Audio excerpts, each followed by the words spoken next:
Hello, ladies and gentlemen. I am back for the next commentary, and we are going into more of the classic monsters from Universal in the golden age of horror from the early 30s. We're going to do one that I haven't seen a fan audio commentary on, so I'm sort of excited about doing it. We're doing The Mummy today, the classic Boris Karloff horror film. And it'll be fun. There's a lot to discuss here. It's a movie that I've sort of had a reevaluation of my opinion of it after some recent rewatchings of the film. There's it has its flaws, and to some they might seem pretty crippling, but I think there's a lot to discover in The Mummy, and I think it's a film that definitely benefits from taking a closer look at it and some of the things that make it unique. I'm paused on the Universal logo, the plane's just about to fly around, and let's not waste any time and begin this classic horror film. Let's go. 3, 2, and 1. So, like I was saying, I sort of have had a complex relationship with this picture. I went through some periods where I just really couldn't stand it, to be frank. I would, find it, boring, and, it's a slow-moving film.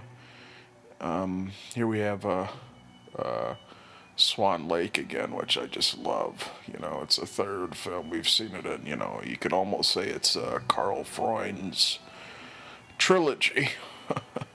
He was involved with the 3 pictures that we've seen so far that have had Swan Lake in it. This one doesn't feature Bela Lugosi, however.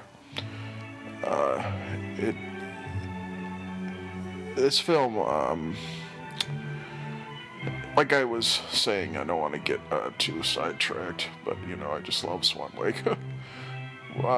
This film I've sort of had a complex relationship with. I had some, I don't know, I just found it to be really slow moving and boring, and you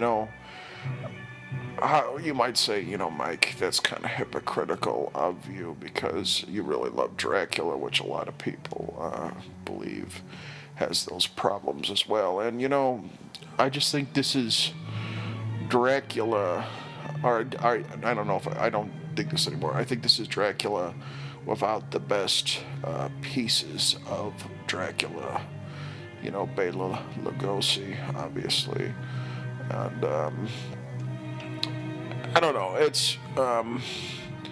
that was how I felt, but looking at it recently, I'm sort of getting a renewed appreciation for this film, and Karloff's performance in particular. Here we have the opening of the film, and, these Dracula comparisons are going to plague this commentary, I might imagine, but this, the comparison is that this opening and opening to Dracula are the most sensational scenes in either film. We have Bramwell Fletcher here, who really turns in a very memorable performance as the little aide here. And we have Professor Wemple and Dr. Mueller there. This is your first trip. I've been out here 10 years, and I'm more curious about that mummy than you are, and even more about that box. Of course, what we need to discuss here is Karloff in that mummy makeup. It's just incredible craftsmanship on Jack Pierce's part. And, just you really have to appreciate Karloff because the lengths he went through. This is the most extreme thing he ever had to do in his entire career. That makeup. It took 8 hours to put that on him, and it was just painstakingly drying cotton and chipping it at his face. Jack Pierce. Jack Pierce, actually, he did look at sort of the given circumstances around the character, like we talk about Frankenstein and how that famous flat top look is from Jack Pierce imagining that there was a amateur surgeon creating the monster. But for the mummy, he went straight to the source and designed the look of it after photographs he had had of mummies that had been unearthed around this time. This film is very much contemporary to the public interest at the time. In fact, it directly was influenced by the King Tut discovery and, sort of the curses that supposedly befell Carter and the men who went into his tomb. A lot of strange and odd things happened to those men. The film is written by John Balderston, who, if that name sounds familiar, it should. He had a hand in a lot of these films. Most notably, he collaborated on adapting the Dracula play to the American audiences, the one that Lugosi would portray on Broadway. And he had a crack at a few of the drafts of the Frankenstein scripts as well. But he was brought in to this film when it was a project called Caligostro, I believe. That popular folk tale about this, I don't know what you call him, sorcerer who achieves immortality, and it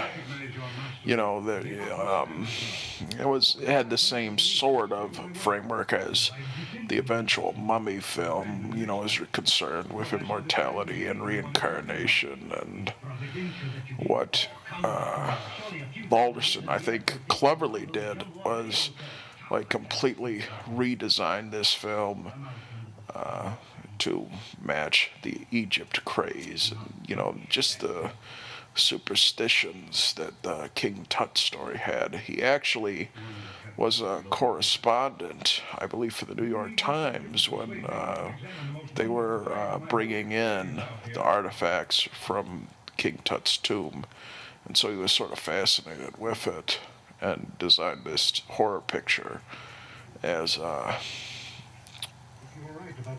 as the Caligostro assignment.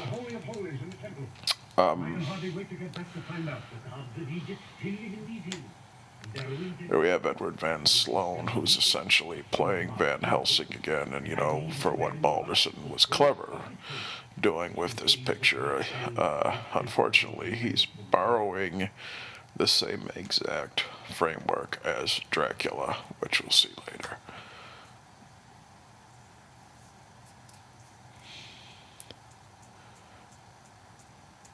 Freund, what you'll notice in this scene here coming up, in which this poor sap resurrects Karloff, is that Freund, I guess, he explained that he was very much into letting the audience use their imagination to develop the horror in their heads. And, despite the fact that there's some pictures of Karloff walking around in that incredible getup, he isn't actually shown walking in the film.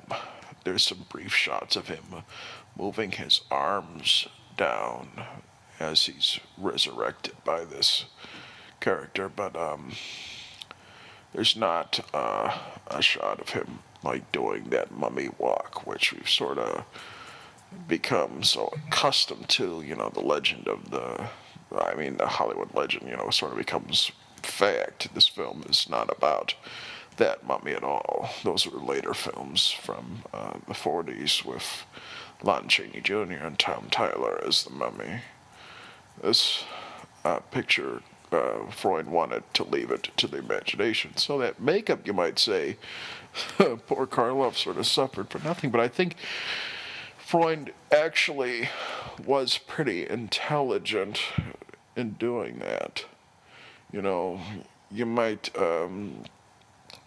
figure that mummy there is just a dummy, but that he's Karloff.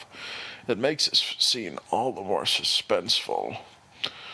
And really, you expect Karloff to resurrect there, and just going against expectations are pretty. They eat at you a little bit, even after all these years. And once these Universal films have become so iconic, and that you watch them and rewatch them, I think this opening sequence is still very highly effective. And one of the reasons it is because of this character here, Bramwell Fletcher, who this might be one of the finest moments of acting in one of these Universal films. This scene here that we're about to see, I might, just quiet down because it's pretty incredible even just to listen to it. But Fletcher this scene easily could have been a complete failure if Fletcher had gone over the top. But what's so amazing about this is how sincere it is, and how incredible he really becomes here. See, here is one of the most incredible sequences of the film, Karloff. Moving those hands down, you want to see him walk, but just that is pretty impressive. And he takes the scroll here.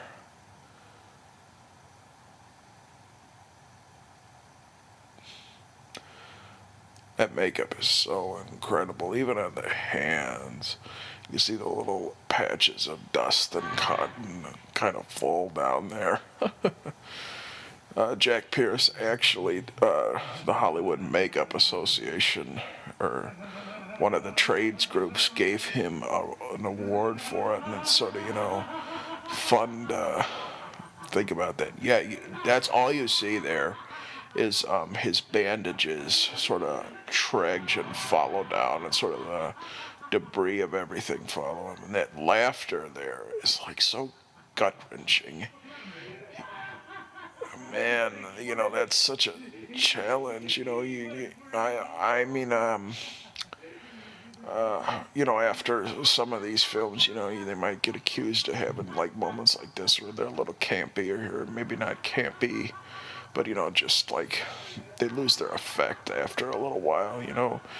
Maybe some might say that about Dwight Fry. And I honestly, before I knew any better, I thought that was Dwight Fry playing that part there. But Fletcher is incredible in that sequence. He's really one of the best moments in all of these films there, because it does play with that idea of using your imagination here.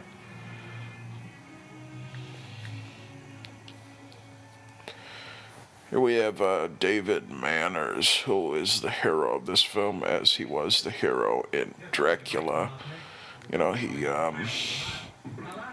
He also appeared in Dracula, as did Edward Van Sloan, and very popular actor, and he's in so many of these films. He's really just there because he's handsome, and I don't know, he's meant to look heroic. He found too much. Was it 10 years ago? Queer story that young Oxford chappie had with him going mad. Her story that young Oxford chappie had with him going mad. More beyond human endurance, messing around in this band where he rocked.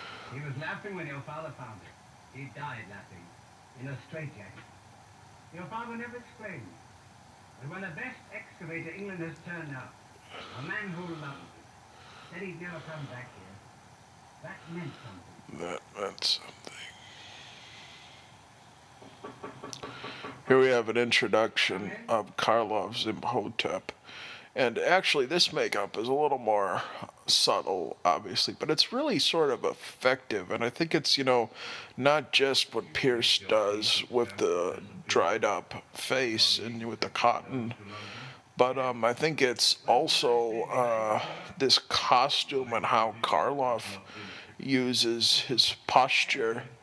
He's really, really incredible. And, Karloff wasn't a tall man by any sense. He actually, one of the famous anecdotes is that he was actually significantly shorter than Colin Clive. And that's why those big boots were created. But the fact is, he carries himself very, very well. He's brilliant in this film, and I love his posture and that little cane he has there. I didn't catch your name. Oh, that's they.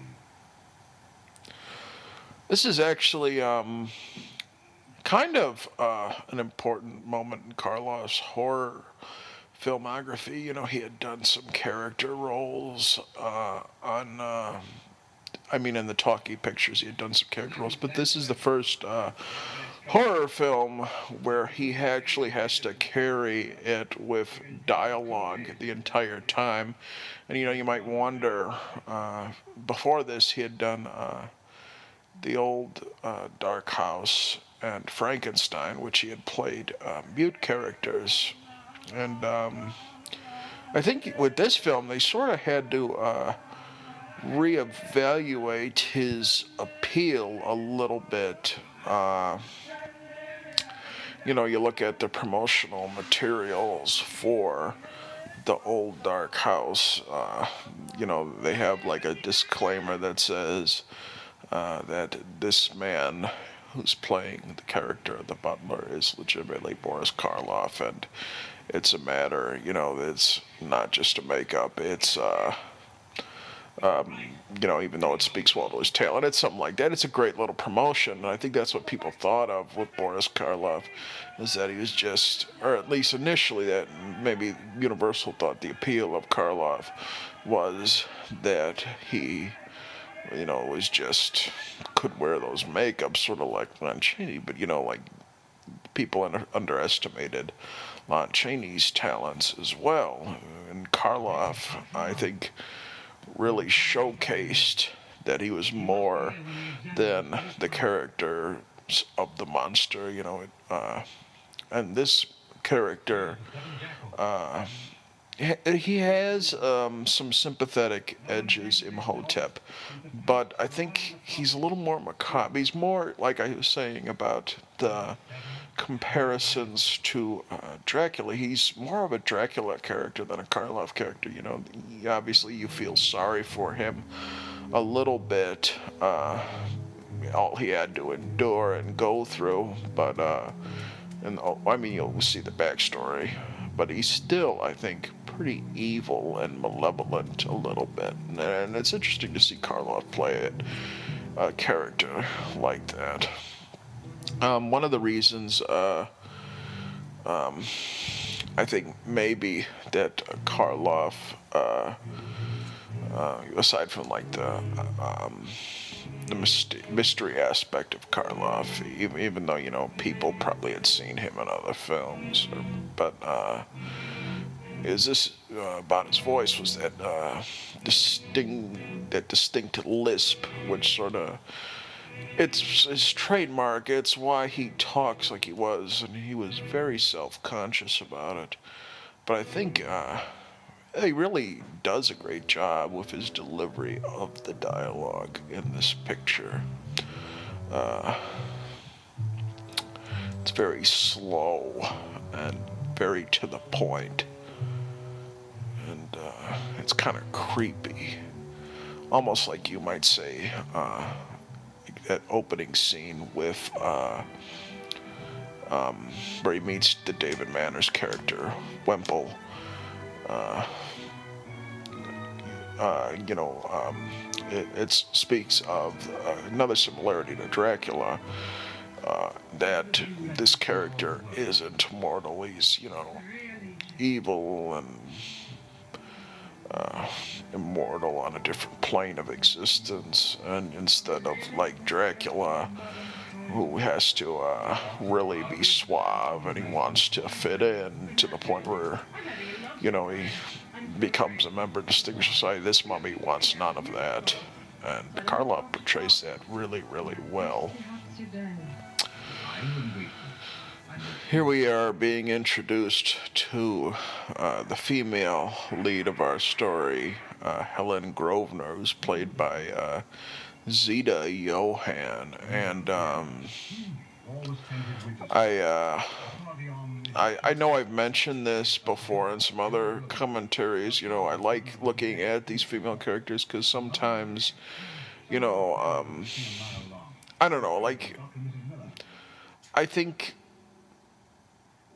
I know it's not always fair to do, but horror films and even films of the older times, the classic films, they always have had criticisms of how they portray women, and so I like taking a look at the female characters and the actresses who play them. And I think you'll find, and one of the things I really have loved about The Mummy is how strong Zita Johann is in this film. Your pardon, I dislike to be touched. See, that's a wonderful example of what I was explaining about how this is different from Dracula, and, how Karloff delivers that line. It like showcases all of his lisp, but it's really kind of creepy. If Lugosi had done it, Lugosi had done it, I don't know, it would be different.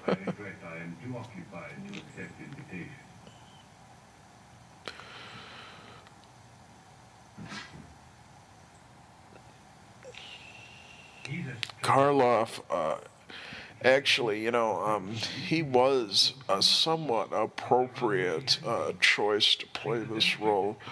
I read a lot about Lugosi and Chaney, obviously, you've known that from the other commentaries, but now I'm starting to read up a little bit about Karloff, and, he's a lot more interesting a character and an actor than I sort of gave him credit for. He was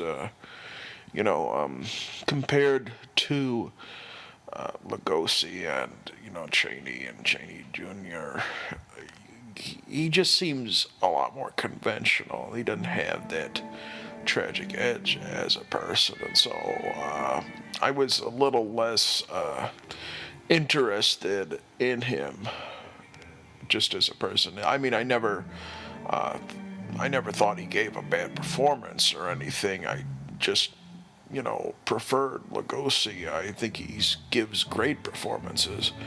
But, just reading about him now, it's really been a lot of fun, and I've really learned a lot. I've just read a great biography about Karloff More Than a Monster by Stephen Jacobs, and it's really meticulously researched. Gives you really everything you would want to know about all of the projects. They go really in depth. There's a great chapter on the Mummy in it.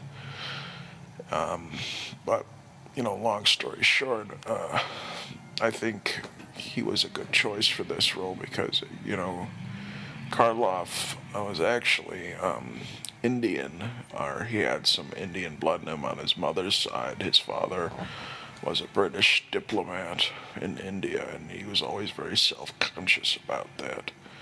And, I know Egypt and India aren't the same, but, just sort of that exotic edge you might not think of with Karloff. I think he really brings brings that to the film.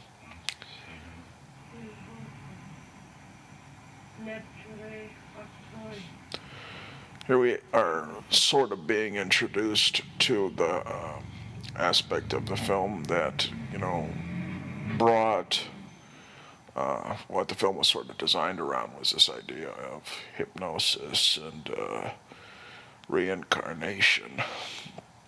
Helen is the reincarnation of Anck-se-en-Amon, the princess, and it's a major theme in the picture, and they do this sequence very well. It's very creepy, and it speaks to that slow, sort of methodical buildup of everything. What I was saying about Freund in the commentaries of the films he's been involved in, there is a slowness, maybe with the pacing and how the film moves along. There's not big events, but these just some very, very frightening images and sequences in the film that you really have to appreciate, for not just for what the time, but just what the image captures. That sequence of Imhotep chanting Anck-se-en-Amon into the camera and getting a really good look at that pierced makeup must have been petrifying to the audiences of the time. And it just looks incredible. Obviously, one of the things about these films is the stills, and that's certainly a part of it. I talked about Lon Chaney and some of that's pretty much all that exists in some cases. And what Pierce was able to do is there's some still moments where if you freeze the frame, it looks like a composition, a piece of artwork, and that's really, really incredible. And, the framing of the faces of these menaces is really something. It really, showcases a type of not only the craftsmanship on Pierce's makeup and, the lighting of the camera, but I think it showcases how talented not only Karloff and not only Karloff, but Lugosi as well. They really have to embody that character for these build-up scenes. They cannot exit the role at all. They really have to be committed, and to their credit, they are. They really get into that role. Here you are, my dear. I suppose you introduced yourself?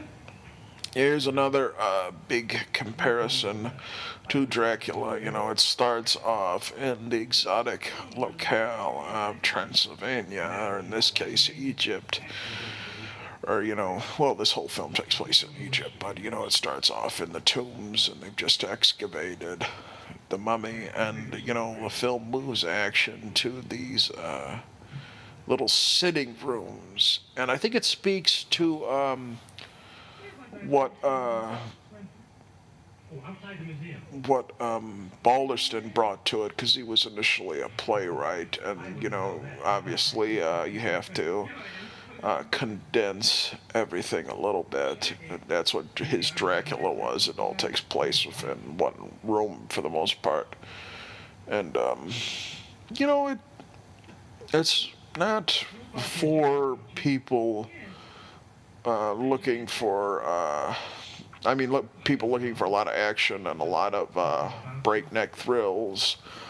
aren't going to get them from a film like The Mummy or Dracula, but I think it brings out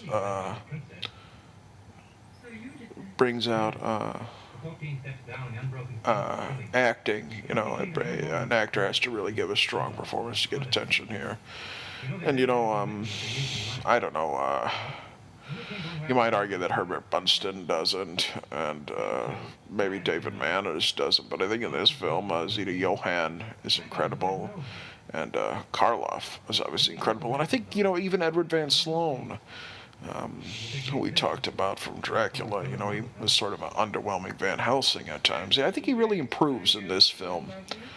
He really, I think, ups the stakes a little bit, has a little more urgency in the way he delivers his dialogue. Something about her head. I have never mentioned the name, yet I heard Miss William mutter in ancient Egyptian. Something about Imhotep. Imhotep.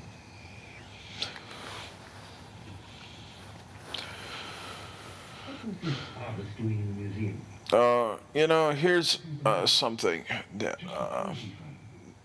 that sort of hurts this film a little bit, is that you know, I don't know. I think this one character's a little too all-knowing. This Mueller a little bit.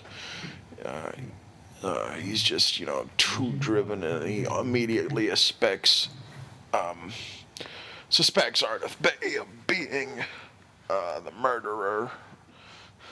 Or, you know, he immediately suspects Ardeth Bay of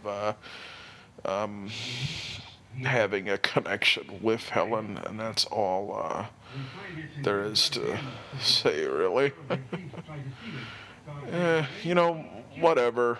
It gets the action rolling a little bit, I guess I could say, you know, not worrying that his character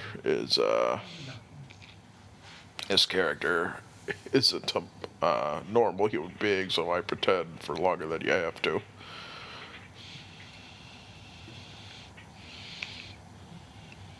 The Scroll of Thoth. Thoth.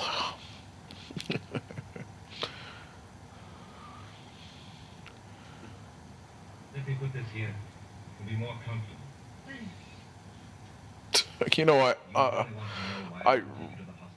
I really like 3 films David Manners is in. Dracula, you know, I obviously loved. Was the first movie we did, and I told you it was probably my favorite movie. And then, you know, we did, we haven't done The Black Cat yet, but we will. It's just something I'm sort of building up to, because it's one that's sort of really, I've really developed a lot of love for, and I want to do it right. But this film, you know, these moments with David Manners flirting with the women, they're just kind of, I don't know, goofy.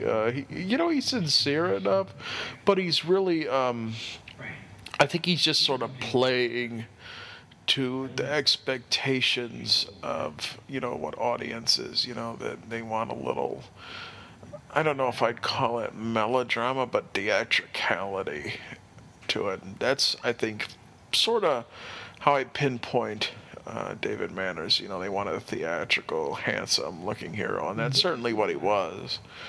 And you know, like, he was always a great interview to read, and you know, certainly left his mark on these classic films. But you know, he's sort of comical a little bit.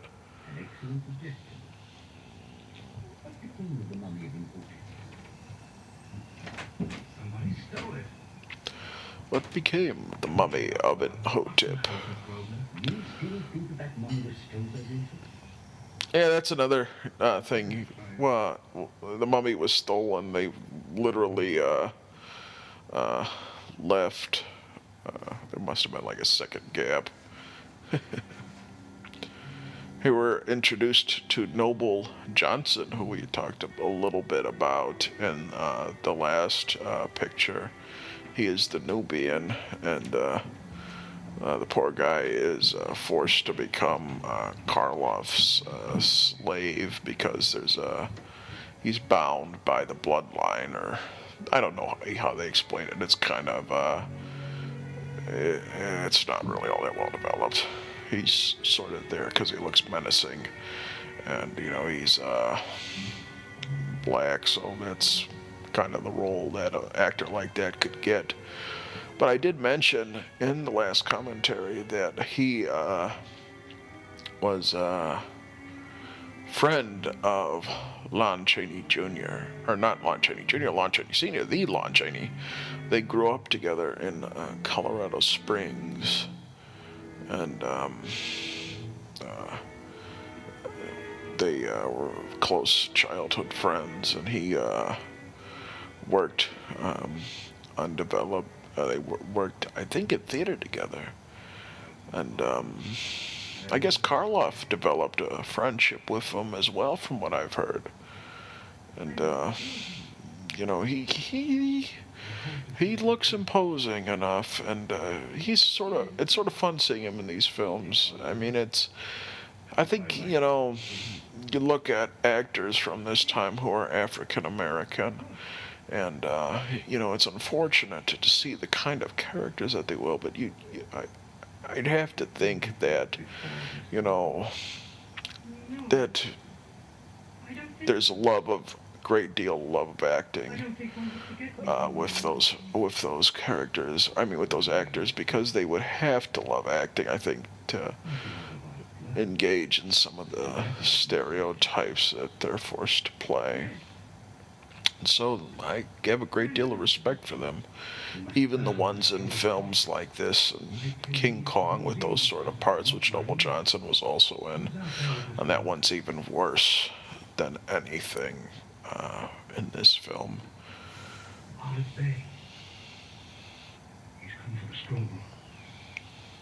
They immediately know that he's the mummy. I actually think that maybe, I don't know, some of these sets might be left over from Dracula. One of the sitting rooms, this reminds me somewhat of Dracula. Wouldn't surprise me at all. There's some set dressings that are obviously very different. I find no solitary student with his books. I fear my visit is inopportune. On the contrary. On the contrary. Great line. He gives it just before he reveals the monster. It's unfortunate that there's not really a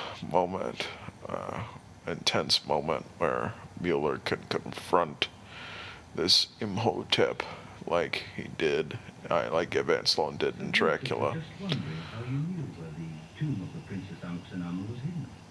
Partly inference, partly chance. Sir Joseph, you seem disturbed. Yes. A tragedy at the museum after you left. Tragedy? When I was there? When you were there, Miss Grosvenor?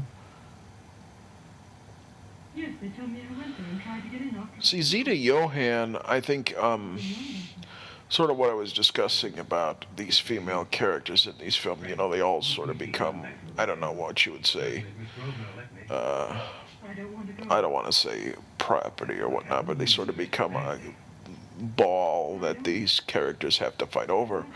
But Zita Johann has a lot of strength in this, even with this sort of storyline.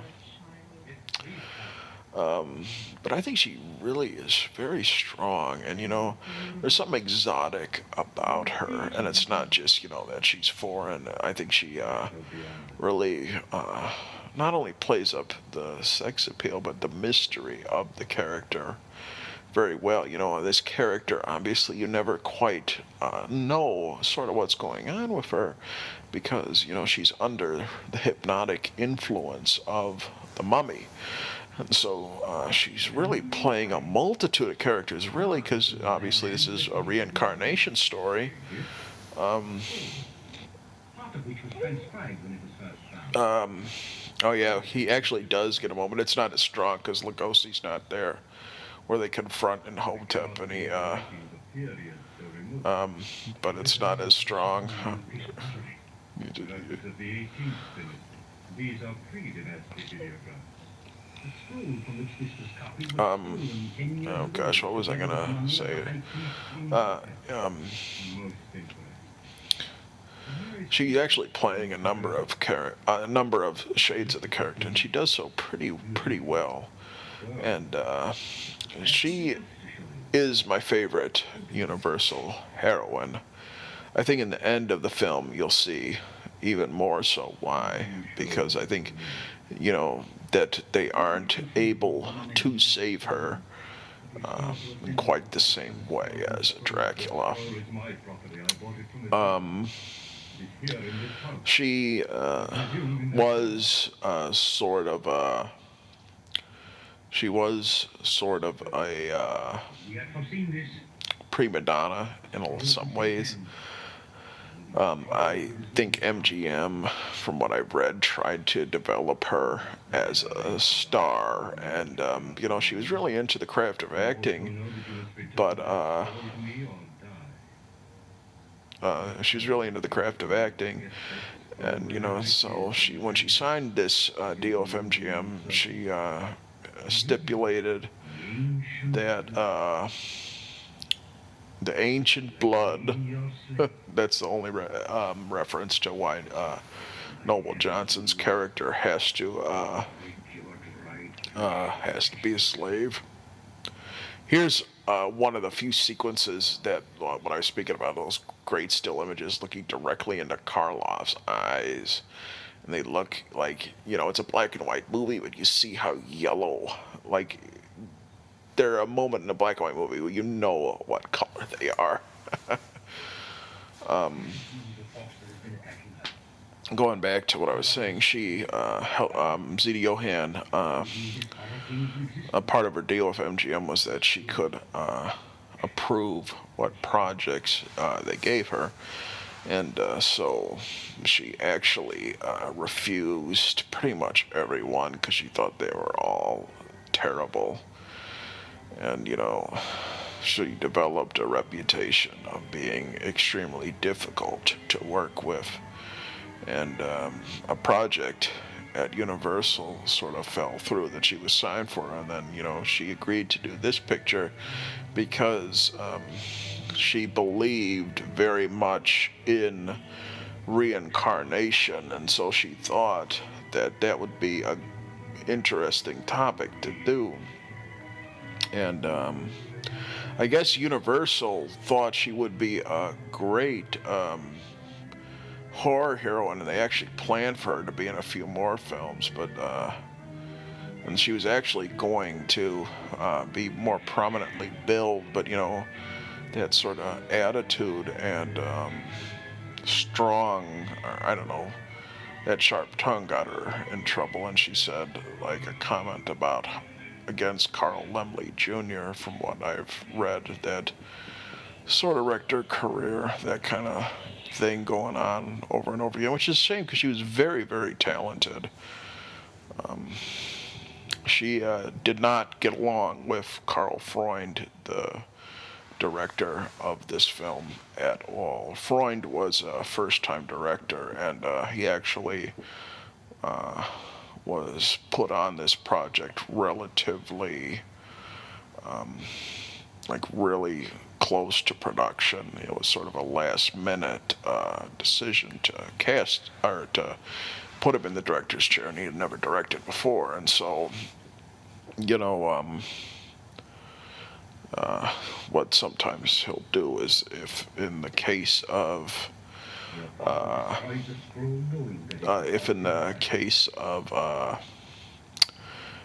that he would get blamed for delays or problems, he would get a scapegoat. So he chose Zita Johann to be that scapegoat. And he actually went to her and said, I want to do a scene with full frontal nudity, believe it or not.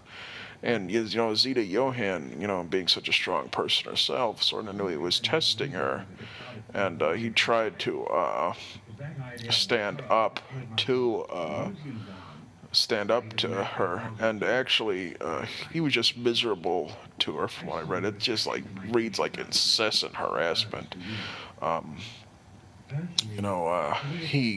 was a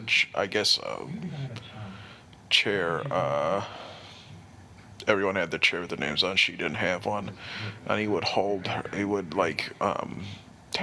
was really concerned about making the film under budget and on even above time, and so they'd have insane schedules that drove her to the point where she actually fainted in a famous sequence in the film with Karloff there. And Karloff was a gentle soul. Obviously, I've never read any bad story about him. And he, actually, I've read, stood up to the director to get her to treat Zita Johann a little better. And he was the one that, sort of halted the production to make her, to make sure she was okay. But it's unfortunate, and it just sort of goes to some of maybe the sexism at the time as well. I've actually heard an urban legend, and it was it's in the Karloff book on the chapter in The Mummy, that Freund even went to the point where he found out her menstrual cycle and scheduled her scenes around it to harass her. I've heard Freund actually wasn't that nice a guy. Very talented, obviously, but there's a reason that his directing career wasn't very long. Obviously very talented. He actually did come back later on and developed the camera method for which to shoot sitcoms with I Love Lucy. I guess Ricky Ricardo sort of dug him up and got him to agree to do that. This is another sequence, and he does this a few times with his eyes opening. They're really, really incredible.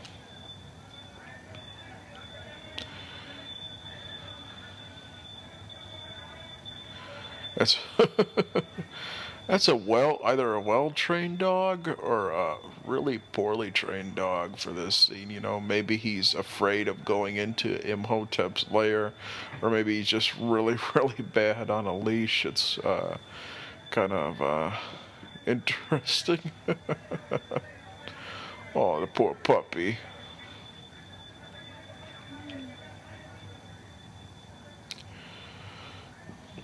Yeah, this is the sequence where I think Johann fainted from exhaustion.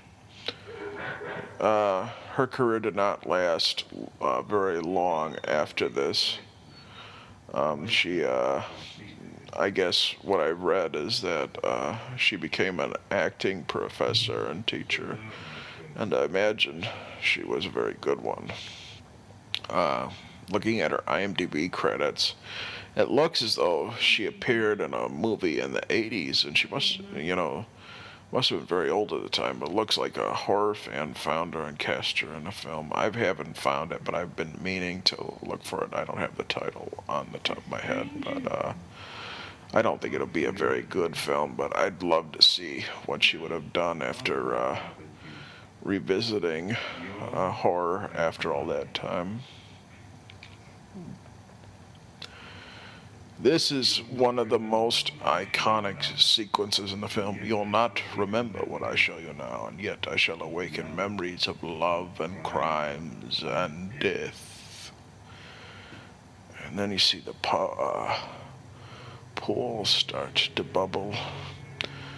This sequence is really a highlight of the film, and it really, if we're talking about stuff that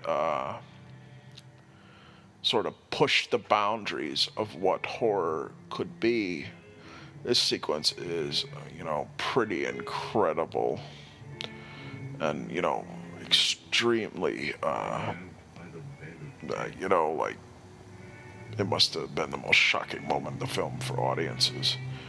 It's you'll notice that it's filmed somewhat like a silent film.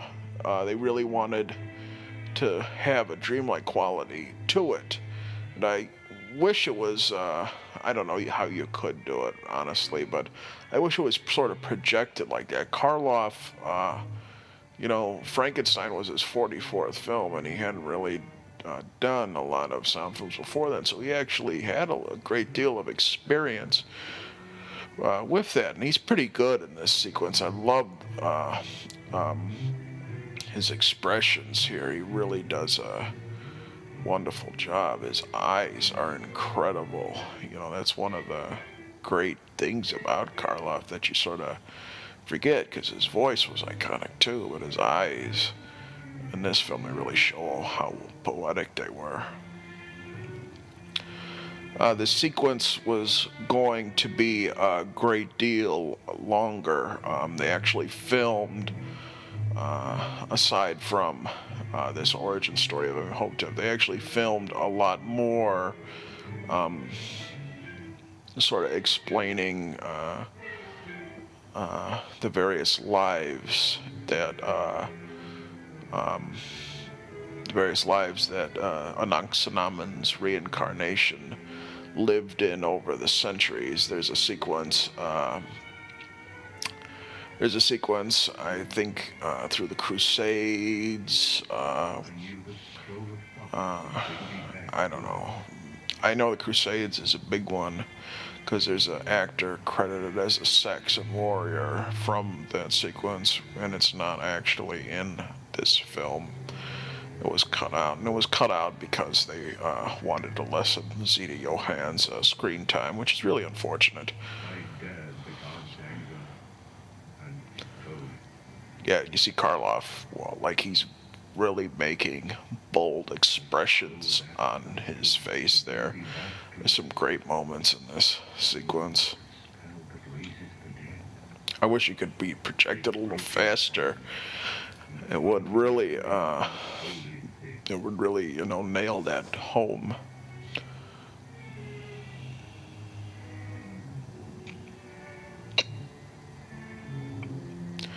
Of course, this sequence was actually used a number of times in the later Mummy films. I think the whole thing is actually used in The Mummy's Hand, because they didn't want to reshoot all this. Some of the close-ups have Tom Tyler, but it's basically Karloff doing this part over, like doing this over and over again. But it's a really memorable. And here's some horrifically grim stuff. And they actually show the wrappings going around his face.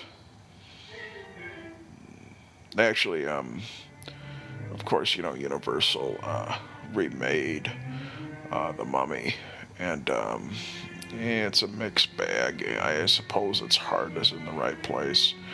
Like, it's the remake talk started with Joe Dante, and then actually Clive Barker had a chance at it, and then the least interesting person was the one who gets it made, Stephen Sommers, who makes like an Indiana Jones ripoff. But their sequence that showcases this with Imhotep being buried alive is really effective moment of that film.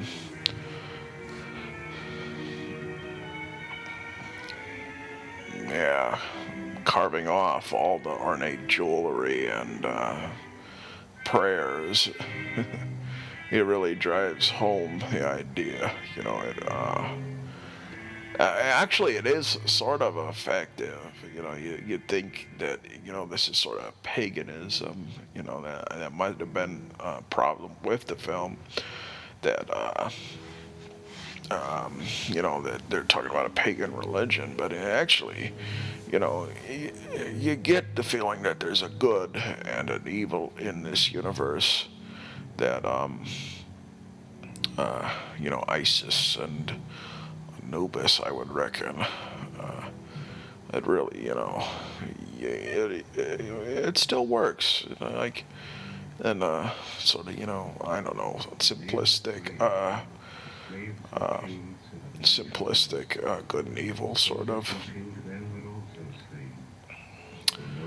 Oh yeah, here they actually showed an impaled body there with blood. You know, that they got that in there is like really. It might be the most extreme moment in these horror films. I know I say that a lot, but you know, these horror films got quite a lot in them. And, you know, I mean, I don't want to say that that's the highlight of these films, because obviously the highlights are the acting and, you know, the stories. But when they get an extreme moment like that in there, it is pretty impressive, because I think it really showcases that these ideas.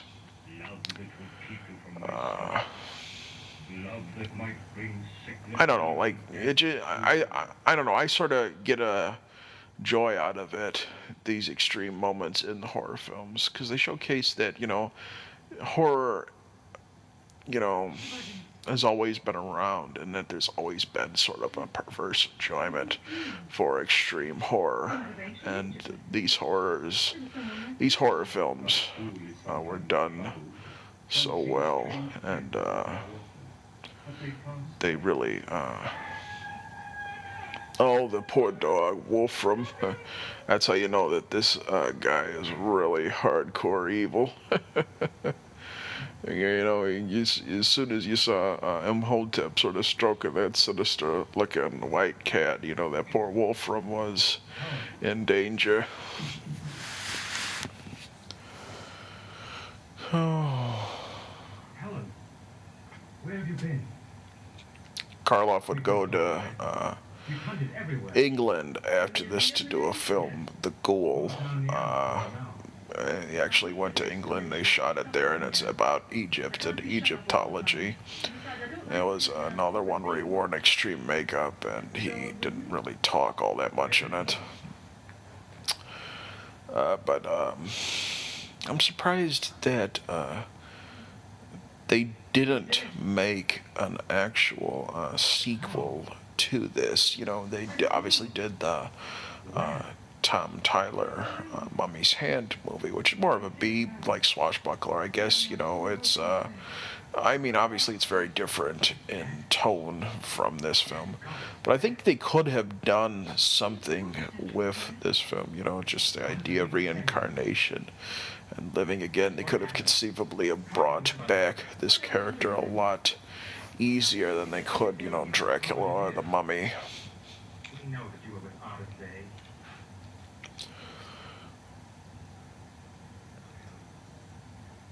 Helen, I love you. I'm trying to help you, protect you. This little scene, like, I'd love to just watch David Manner's dialogue and just overlap it with Dracula, because I bet Balderston subconsciously wrote these same lines. You know, I love you and I want to protect you. Oh, everything's going to be all right. I'll never leave you alone. I'll never leave you. Gosh, you know, he actually doesn't do a whole lot of use in any of the films he's in, David Manners. Maybe the most in The Black Cat. It's all better people who actually save the day. Edward Van Sloan, really. All he can do is sort of go to the bedside of his little girlfriend and comfort them. I'm responding. Help me to get dressed and get out of here. Come over you again, Miss Grosvenor. I must escape. I'm being held here. You must help me. See, like I was talking about Dracula and how much I love Zita Johann in this film. She actually, you compare it with Helen Chandler, who was, I don't know, she's just really serviceable, really. But she has a moment in Dracula like that where, obviously she's also under the spell of Dracula. And, she goes into this trying to convince people to do her bidding and get her out of there so she can get to her master. But she actually, she's very convincing in that, like, that sort of, really showcases the strength of Imhotep's pull on her. She's sort of frantic and depressed, and she tries her different things, and she wants to, she tries, being frantic and saying, "Oh, I'll have someone to bribe," and now she's, appealing to the vanity, just like Helen Chandler's Mina did. In short, I failed to make a diagnosis. Medical science. And even this film, it's a little more risque in that, Helen Chandler wasn't allowed to wear a very revealing dress in here. She's more exotic, and this seduction element a little stronger. You're going to get well. Then I know. You're going to get well, huh? Oh gosh, it's the same line. I do love you, Frank. And I'm trying to prove it. Because I'd rather die than live and lose you. You're going to live. But you're going to live. You're going to get well. We're not going to lose each other. My dear, You told me. Just feminine vanity. I wanted to look my best again. so you know more than I realized you. What do you mean? These impulses to go to Who is too strong to withstand their I'm so Yeah. Oh, here's a moment where actually they, He knows the moment she's struggling, he will give her back her strength to come to him. it's actually a moment that's a little stronger here. someone I hate.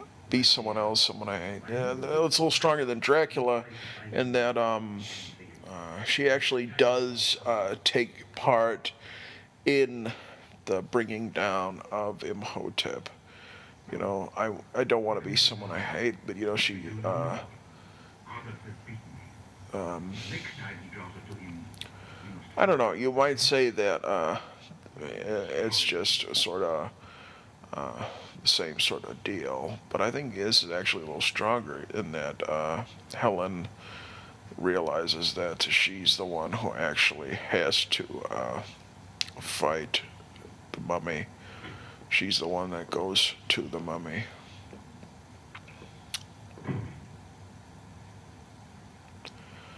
There we got the nurses again. It's just like Dracula.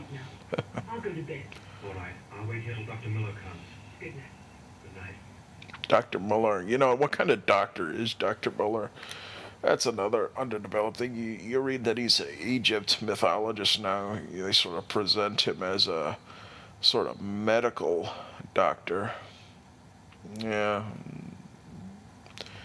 He puts the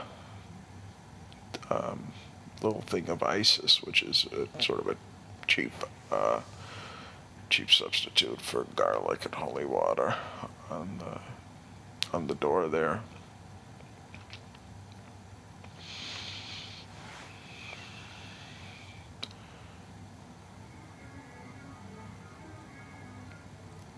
Karloff is great in these two sequences. I know I didn't really go full into it when he killed Wemple, but that was really effective. Arthur Byron, who played Wemple, did a really great job there too. Sort of going into the convulsions and suffering that heart attack. But look at how intense Karloff is. You see that he's sort of stretching his body a little bit there. And then I love when he releases, he sort of falls back with getting, putting, I don't know, it's hard to explain what he's doing there. But there's the final one, the final yellow-eyed sequence. Just so much concentration on Karloff's part, and you know, I don't know what you'd call it. Eh,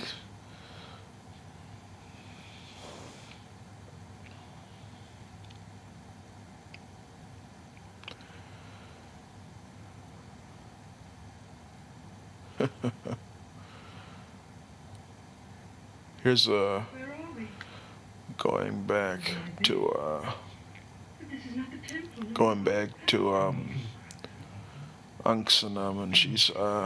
Taken the she's taken the Nearly the size of my bed of air. back her she's become her old self, you would say. As I knelt by your bed 3,700 years ago, no man has ever suffered for a woman as you have suffered for me. No, not yet. Your soul is in immortal. See, you know, Karloff was very adamant that he always wanted at least one sympathetic character trait so that he could use to really get into the character. He used it for himself to develop his character because he felt if they had a sympathetic trait, you know, no matter what the evil he could do, he would still be able to relate to it. And I suppose this is the trait about Imhotep, the fact that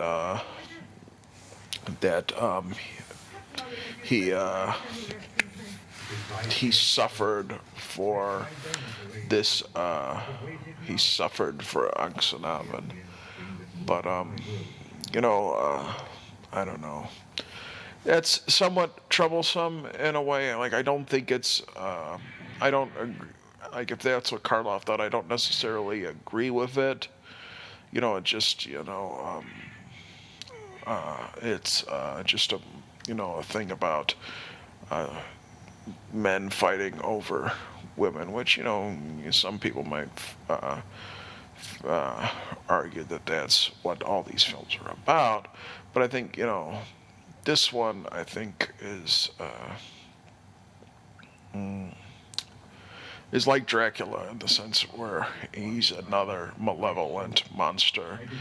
And I think, the character's a little stronger if you play into the obvious insanity of what such an ordeal would do, I don't know. I see Karloff's point, but I think just, play up the black magic aspect of the character, the evil of the character, the idea that this is dark, and then later on we'll see it's to a light.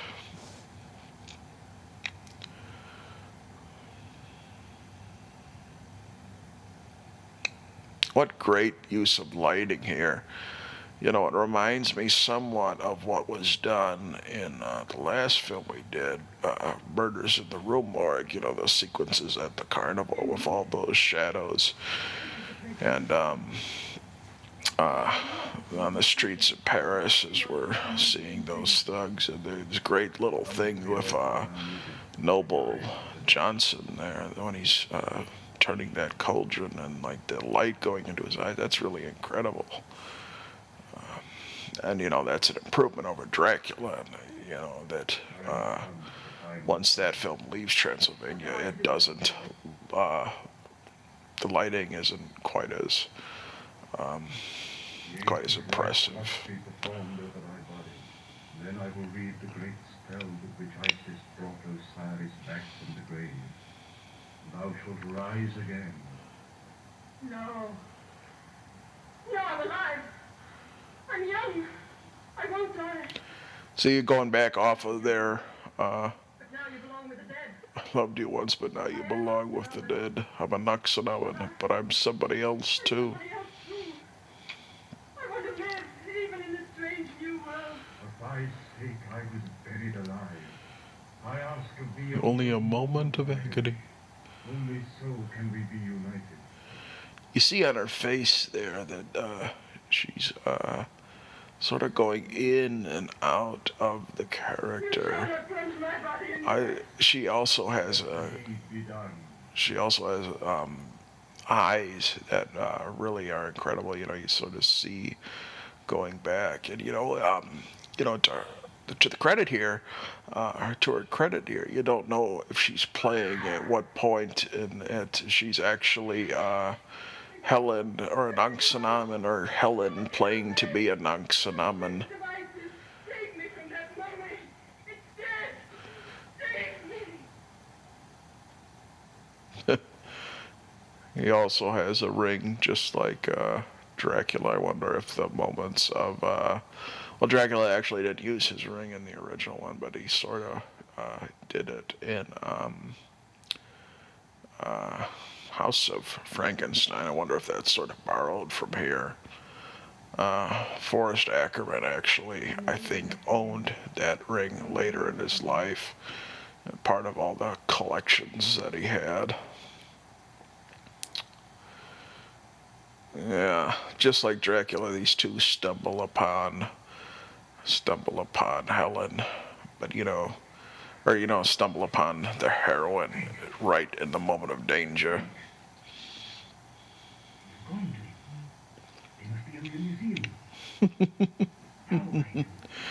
Yeah, the monster in both of the films, Dracula and the Mummy, they don't have a very good layer. It's Carfax Abbey right away, and the museum where all this is going to happen. The underworld, the spirit of Anck-se-en-Amon, but not for long.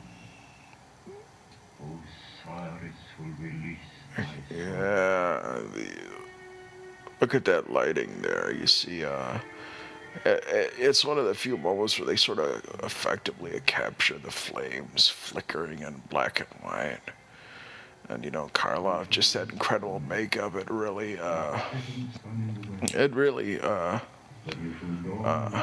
really is effective and really kind of spooky. This sequence, getting the priorities right. Some of the other stuff is a little more extreme, but just her in that costume, she really, I guess you could say, was a trooper, and then she did have to put on with a costume that I don't think a lot of the other actresses would at this point of time. You see her belly there. I have to imagine, like all these films had trouble with the censors, but that might have been what concerned them all the most. And you see, like, it actually, that little dagger there touched the skin, touch her gut there. They come in at exactly the right time.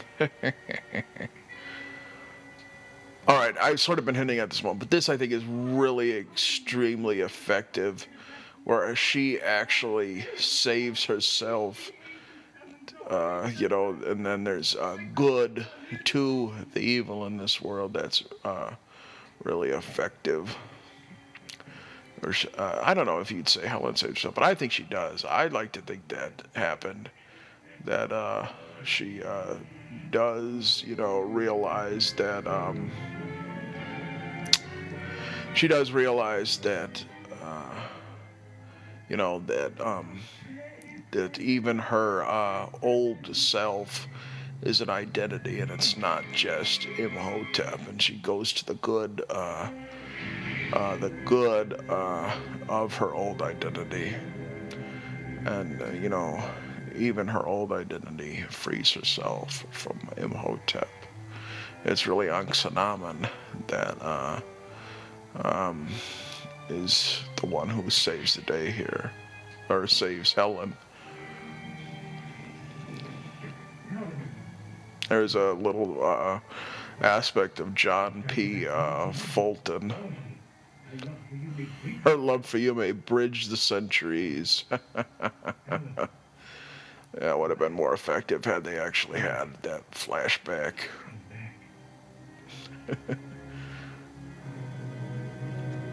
Yeah, that's Helen's, or Zita Johann's greatest acting achievement that she is so in love, that she portrays a great love for David Manners.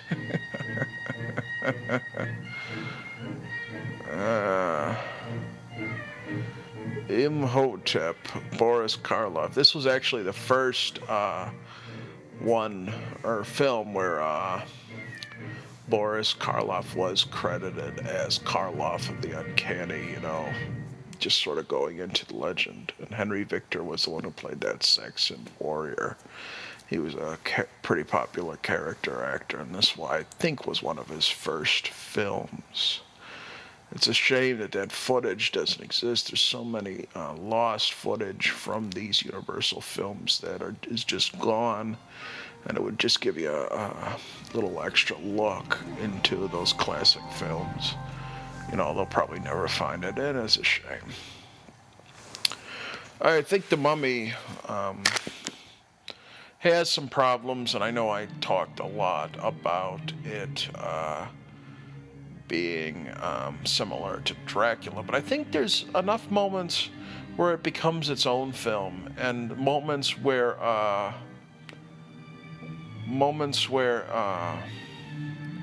it does things better than Dracula. I really think Zita Johann's incredible in the film, and I think there's moments that are among the most extreme. And obviously, I've come to appreciate Karloff a little more. A Lugosi guy isn't just a Lugosi guy.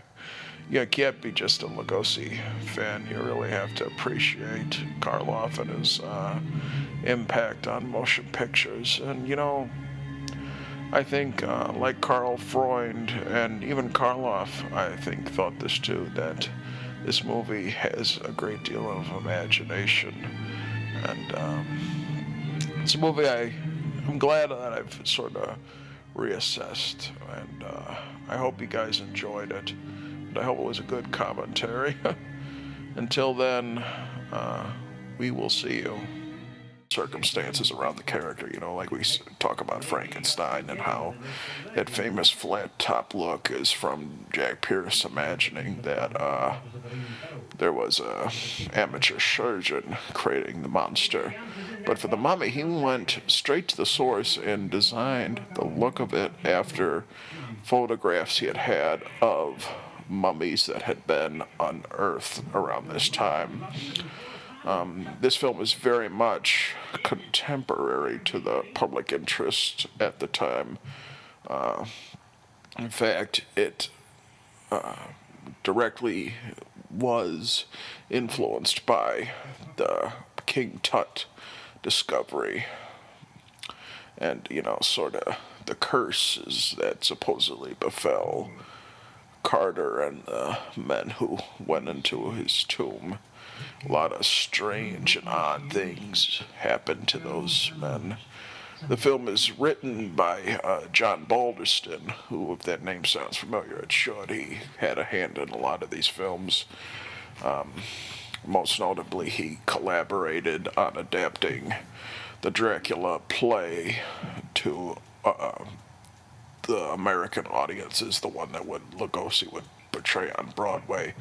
And he had a crack at a few of the drafts of the Frankenstein scripts as well.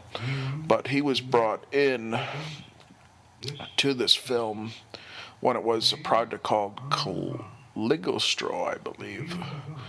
That popular folk tale about this, I don't know what you call him, sorcerer who achieves immortality, and it had the same sort of framework as the eventual Mummy film, as you're concerned with immortality and reincarnation. And what Balderston, I think, cleverly did was completely redesign this film to match the Egypt craze. Just the superstitions that the King Tut story had. He actually was a correspondent, I believe, for the New York Times when they were bringing in the artifacts from King Tut's tomb. And so he was sort of fascinated with it and designed this horror picture as moving and boring. And, you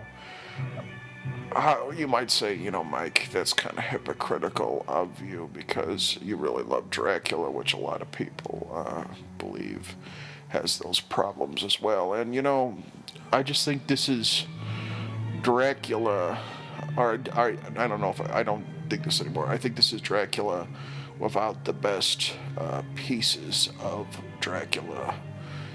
Bela Lugosi, obviously. And, I don't know, that was how I felt, but looking at it recently, I'm sort of getting a renewed appreciation for this film, and Karloff's performance in particular. Here we have the opening of the film, and, these Dracula comparisons are going to plague this commentary, I might imagine, but this, the comparison is that this opening and opening to Dracula are the most sensational scenes in either film.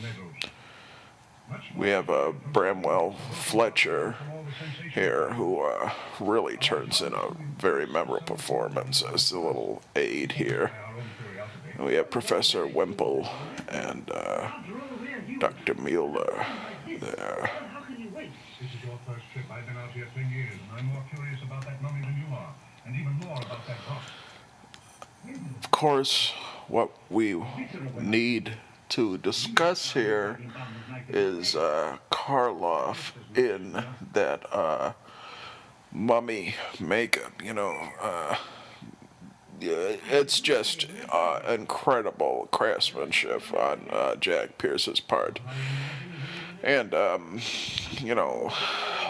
just, you really have to appreciate Karloff because the lengths he went through, this is the most extreme thing he ever had to do in his entire career, that makeup. It took 8 hours to put that on him. And it was just, painstakingly drying cotton and shipping it at his face. Jack Pierce actually, he did look at sort of the given, as the Caligostro assignment.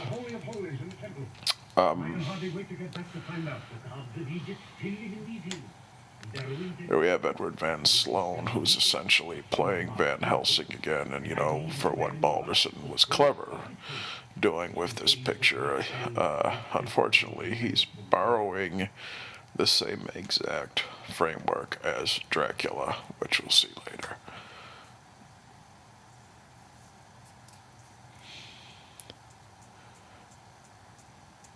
Freund, what you'll notice in this scene here coming up, in which this poor sap resurrects Karloff, is that Freund, I guess, he explained that he was very much into letting the audience use their imagination to develop the horror in their heads. And, despite the fact that there's some pictures of Karloff walking around in that incredible getup, he isn't actually shown walking in the film. There's some brief shots of him moving his arms down as he's resurrected by this character, but there's not a shot of him like doing that mummy walk, which we've sort of become so accustomed to. The legend of the Hollywood legend, sort of becomes fact. This film is not about that mummy at all. Those were later films from the 40s with Lon Chaney Jr. and Tom Tyler as the mummy.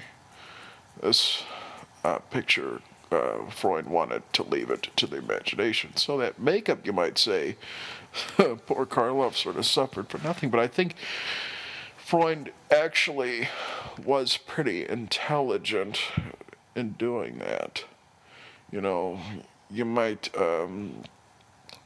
figure that mummy there is just a dummy, but that you know he's Karloff. It makes this scene all the more suspenseful. And really, you know, you expect Karloff to resurrect there, and, you know, just going against the expectations are pretty, they eat at you a little bit. Even after all these years, and, you know, once these Universal films have, you know, become so iconic and that you watch them and rewatch them, I think this opening sequence is still very highly effective. And one of the reasons it is because of this character here, Bramwell Fletcher, who, this might be one of the finest moments of acting in one of these Universal films. This scene here that we're about to see, I might, you know, just quiet down because it's pretty incredible even just to listen to it.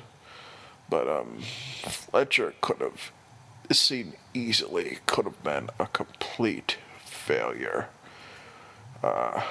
if Fletcher had gone over the top. But, you know, what's so amazing about this is how sincere it is and how incredible he really becomes here. See, here is one of the most incredible sequences of the film, Karloff. Moving those hands down, you know, you want to see him walk, but just that is pretty impressive. And he takes the scroll here.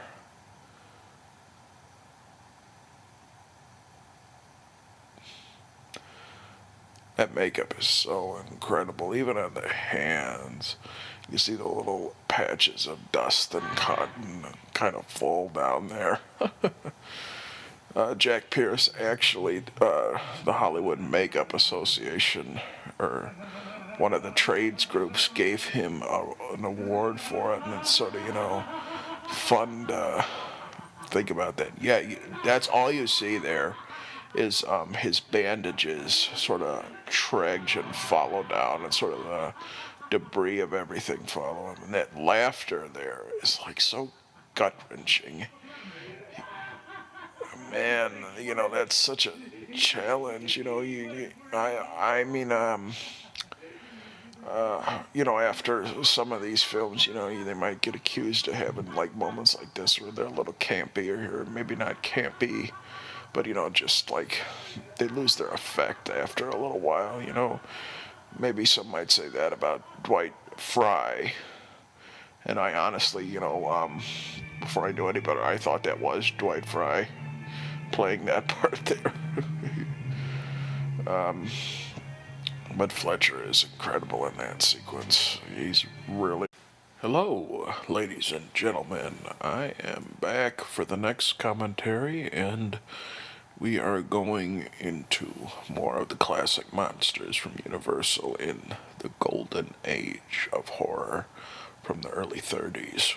We're going to do one that I haven't seen a fan audio commentary on, so I'm sort of excited about doing it. We're doing The Mummy today, the classic Boris Karloff horror film.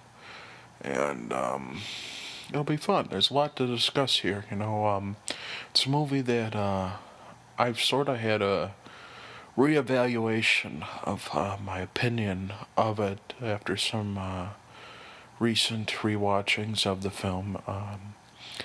You know, it has its flaws, and, you know, to some they might seem pretty crippling, but I think there's a lot to discover in The Mummy.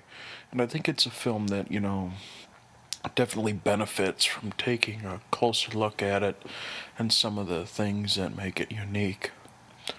I'm paused on the Universal logo, the plane's just about to fly around, and let's not waste any time and begin this classic horror film. Let's go. 3, 2, and 1.